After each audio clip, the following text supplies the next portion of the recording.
ይሄ ምን አይነት አጋጣሚ ነው? እኔ እኮ በዛው ሲቀር ወይ አስከፋሁት ወይ አልፈለገኝ ነው መሰለኝ እንጂ እንዲሆናል ብዬ በጭራሽ አልገመትኩም። አይገርምሽም አንቺ? ለነገሩ ሰይጣን ለክፉ ሰው ስለሚያሽቃብጥ እኮ ነው። ልክ ፍጹም አንቺ ጋር ሲመጣ ያን ጀዝባ ካልጠፋ ሰዓት ቀለበት አስይዞ በርሽ ላይ አንበረከከው። ቆይ እስኪ ምን አለ ትንሽ ደቂቃ እንኳን ቢዘገኝ። እኔ ግን ከተፈጠረው አጋጣሚ በላይ ሁለታችሁንም የጎዳችሁ ዝምታችሁ እንደሆነ ይሰማኛል። ተነጋግራችሁ ቢሆን ኖሮ ትክክለኛ ሐሳባችሁን ታውቃላችሁ። ከዛ መሆን ያለበት ይሆን ነበር። አሁን ግን ገና ለገና ሊሆን ይችላል በሚል ራሳችሁ በፈጠራችሁት ሐሳብ ያለ ጥፋታችሁ ነው ራሳችሁን የቀጣችሁት። ግን እኮ እኔ መቼ ዝም አልኩት? ማለት ለሱ ያለሽን ስሜት ነግረሽው ታውቂያለሽ?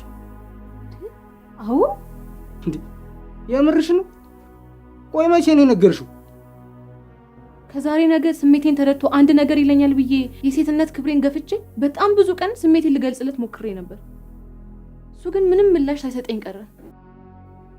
ቆይ እንዴት ይሄ ሊሆን ይችላል? እሱም እኮ በየቀኑ እየተመላለሱ ፍቅሬን ልገልጽላት በሞክርም ምንም ስሜቷን ልታሳየኝ አልቻለችም እያለ አንቺን ነው የሚወቅሰው።